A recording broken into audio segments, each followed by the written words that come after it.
Assalamualaikum warahmatullahi wabarakatuh. Waalaikumsalam warahmatullahi wabarakatuh. Alhamdulillah. Alhamdulillahilladzi ja'ala syahr Ramadan alladzi unzila fihi al-Qur'an hudan lin-nasi wa bayyinatin minal huda wal furqan. Asyhadu an la ilaha illallah wahdahu la syarika lahu wa asyhadu anna Muhammadan abduhu wa rasuluhu al-mab'uts rahmatan lil alamin. Jamaah tarwih, tuan-tuan dan puan-puan yang saya muliakan dan dimuliakan oleh Allah Subhanahu wa taala. Alhamdulillah, malam ini kita sudah berada di malam yang ke 17 berapa? 17 Ramadan. Yang mana malam 17 Ramadan itu kita kenal adalah salah satu malam ganjil pada bulan Ramadan yang pernah kita dengar dalam satu riwayat Rasulullah bahwa malam Ramadan itu adalah salah satu malam kadang Allah turunkan yang namanya Lailatul Qadar. Apa itu Lailatul Qadar? Selalu dai kita, muballigh kita, penceramah kita menyampaikan bahwa Lailatul Qadar itu dijelaskan dalam Al-Quran. Lailatul Qadar khairun min alfi syahr. Dia adalah bulan di mana lebih mulia daripada 1000 bulan. Saudara seiman sekeyakinan yang sebenarnya. Mudah-mudahan kita ini semua mendapatkan berkah Lailatul Qadar. Nah, jamaah sekalian, sesuai dengan tajuk yang diberikan oleh moderator kita atau imam kita, saya diberi tajuk masalah bulan Ramadan. Yang kedua, saya diberi waktu hanya 15 menit. Ya, mudah-mudahan kita bisa menggunakan waktu ini dengan mengisi kita punya padang, mengisi kita punya hati, sehingga kita ini termasuk hamba Allah Subhanahu wa taala yang bukan hanya hidup untuk hidup saja, tapi kita hidup untuk menghadapi kehidupan yang kekal, yaitu yaumul akhir. Jemaah yang saya muliakan, di dalam Al-Quran Allah Subhanahu wa taala menjelaskan kepada kita, ya ayyuhan nas, inna khalaqnakum min dzakarin wa untha wa ja'alnakum syu'uban wa qabaila lita'arafu inna akramakum 'indallahi atqakum. Wahai sekalian manusia, aku ciptakan engkau min dzakari wa untha, dari golongan laki-laki maupun dari golongan perempuan. Wa ja'alnakum syu'uban wa qabaila, saya ciptakan engkau bersuku-suku, berbangsa-bangsa. Ada daripada suku Melayu, ada daripada Bugis, ada daripada Tidung, ada daripada Sampurna, ada daripada Suluk. Bahkan Allah ciptakan kita berbangsa-bangsa. Ada daripada Indonesia, ada daripada Malaysia, ada daripada orang Arab, ada daripada India, ada daripada Filipina. Kata Allah, tujuannya apa? Satu, lita'arafu, untuk saling kenal mengenal. Ulama tafsir mengatakan, saling kenal mengenal di sini maksudnya bagaimana kita ini antara kaum muslimin saling mencintai, saling menyayangi, saling menghargai. Jamaah yang saya muliakan, sesudah itu apa tujuannya? Allah menciptakan kita bersuku, berbangsa. Kata Allah, inna akramakum indallahi atqakum. Daripada kita ini dari suku dan mana saja, kita ini dari daerah mana saja, yang dilihat oleh Allah adalah takwa kita. Tiada manusia yang mulia dengan hartanya, dengan Allah. Tiada manusia mulia karena pangkat derajatnya. Tiada manusia mulia karena dia memiliki jawatan yang tinggi.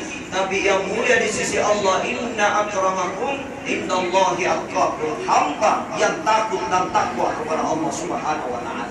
Nah, bulan Ramadan ini adalah bulan pembinaan takwa. Bulan di mana kita ini disebutkan dalam Al-Quran, ya ayyuhalladzina amanu, orang beriman.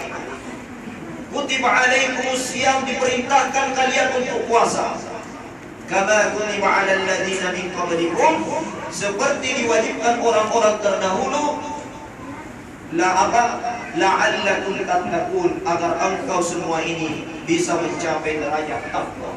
Nah, jemaah sekalian, tujuan daripada puasa ini bagaimana kita mencapai derajat takwa.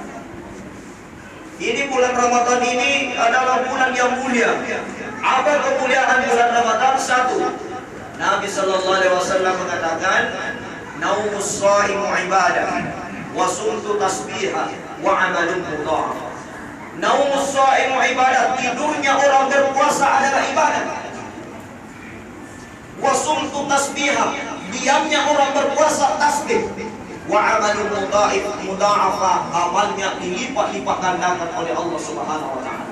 Jadi berpuasa ini saudara sekalian, satu kata Nabi, tidurnya saja orang berpuasa itu dihitung oleh Allah sebagai ibadah.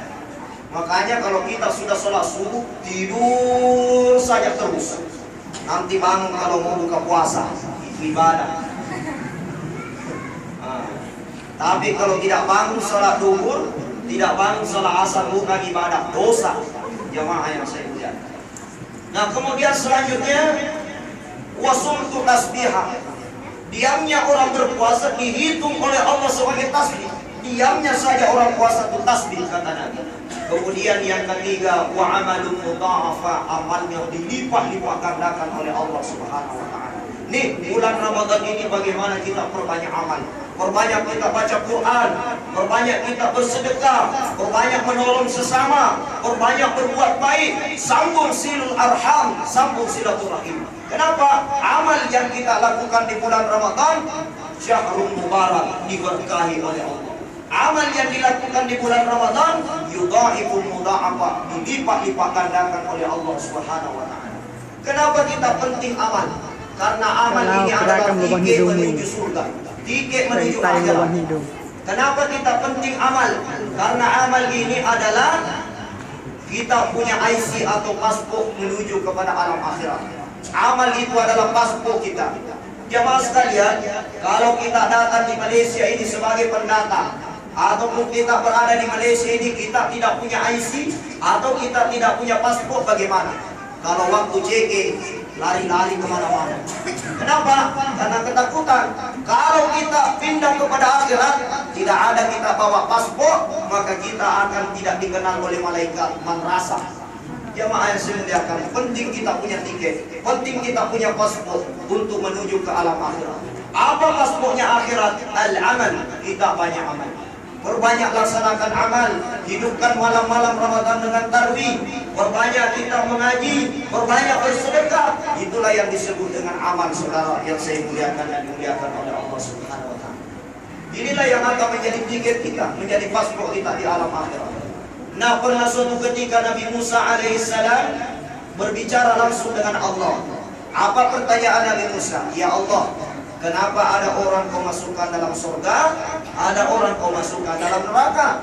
Padahal engkau yang ciptakan, engkau yang beri rezeki, engkau yang beri nikmat, engkau yang memberikan kesehatan, engkau yang menyembuhkan penyakit. Kenapa ada orang kau masukkan surga, ada juga orang kau masukkan dalam neraka? Nah, pada saat itu Allah mengatakan, "Hai Musa, kau tak percaya dengan aku?" Musa mengatakan, "Ya Allah, aku percaya denganmu. Tapi aku ingin menambah keimananku kepadamu ya Allah." Maka dari itu Allah SWT mengatakan, "Wahai Musa, kalau kamu mau tahu jawaban daripada pertanyaanmu, kau ingin tahu jawaban dari soalanmu, kau pulang di rumah. Setelah kau sampai di rumah, kau tanam gandum." Tahu gandum? Gandum.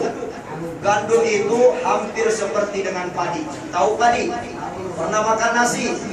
Nasi itu dari padi.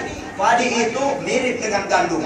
Nah, Nabi Musa disuruh pulang oleh Allah. Musa, kau pulang, kau tanam gandum. Setelah kau tanam itu gandum, kau bagaimana tuh? Dia pulang Nabi Musa tanpa banyak pertanyaan, tanam gandum. Sesudah dia tanam, dia rawat, dia panen, dia pupuk. Setelah itu yang ada isinya dia ambil, yang tidak ada isinya dia buang, kemudian dia bakar. Nah, tidak lama kemudian datang Allah bertanya, Musa, kenapa ada kau ambil, ada engkau buang? Padahal engkau yang tanam, engkau yang pupuk, engkau yang rawat, engkau yang panen. Yang ada isinya kau ambil, yang tiada isinya kau buang, kemudian kau bakar. Kenapa Musa? Nah, pada saat itu Musa mengatakan, "Ya Allah, yang ada isinya saya ambil karena ada gunanya. Yang tiada isinya saya buang, kemudian saya bakar, tiada guna-gunanya." Jadi Allah mengatakan, begitu juga saya ya Musa. Saya yang ciptakan manusia, saya yang beri rezeki, saya beri kehidupan, saya beri rezeki, saya hidupkan, saya matikan. Yang ada isinya dengan amal kebaikan, saya ambil masukkan dalam surga. Yang tiada isinya dengan amal, saya buang di neraka, kemudian saya bakar, tiada guna-gunanya. Yang maha dimuliakan. Jadi kita hidup di dunia ini, isi diri kita dengan amal, karena hanya dengan amal kita akan menuju kepada akhirat dengan selamat.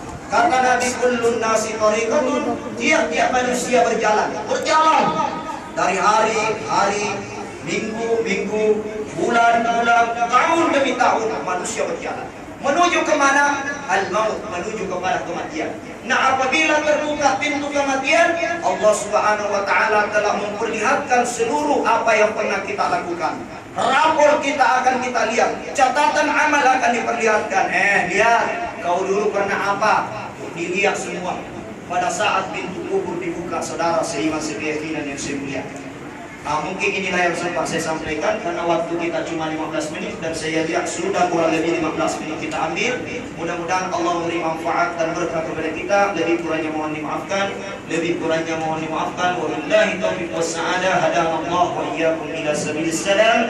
Assalamualaikum warahmatullahi wabarakatuh.